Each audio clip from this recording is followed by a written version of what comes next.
అకాల వర్షాల వల్ల ఉత్తర తెలంగాణలో పంట నష్టం వాటిల్లిందని, అలాంటి రైతులను ఆదుకుంటామని రాష్ట్ర ప్రణాళిక సంఘం ఉపాధ్యక్షుడు చిన్నారెడ్డి తెలిపారు.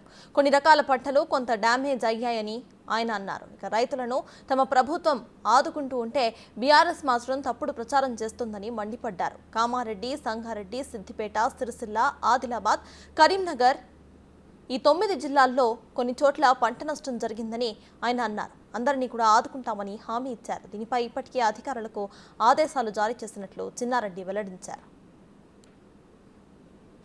ప్రధానంగా ఈ అకాల వర్షాలు లేకపోతే వడగళ్ల వాన 16వ తేదీ మొదలైనాయి. 17, 18 కూడా వర్షాలు పడడం జరిగినది.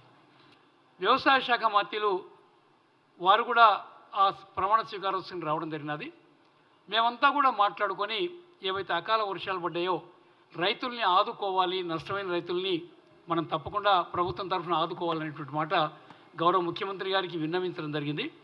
ముఖ్యమంత్రి గారు ఎంబడే స్పందించి పక్కనే ఉండేటువంటి వ్యవసాయ ముఖ్య కార్యదర్శి రఘునందన్ రావు గారు, వారు ప్రస్తుతం జిఏడి ముఖ్య కార్యదర్శిగా కూడా ఉన్నారు. సిఎస్ గారు వారు కూడా ఏర్పాట్లను కూడా సిఎస్ గారు చూస్తూ ఉండి కొత్త గవర్నర్ ప్రమాణ స్వీకారోత్సవం అన్ని కార్యక్రమాలు కూడా వారికి కూడా సిఎస్ గారిని వ్యవసాయ శాఖ ముఖ్య కార్యదర్శి గారిని ఆదేశించడం జరిగింది.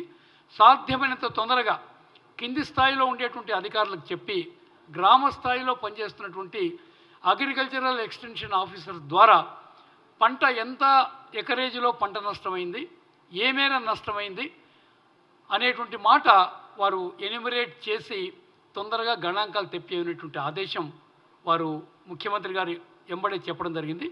ఆ గణాంకాలు వస్తూనే ఎంత నష్టమైంది పంట, 20%, 30%, 40%, 50% అనేటువంటి మాట ఒకసారి నిర్ణయం చేసుకొని మేము ఆ ఇవ్వాల్సిన నష్టపరిహారం ఒక నిర్ణయం తీసుకుందాం అనేటువంటి మాట చెప్పడం జరిగింది.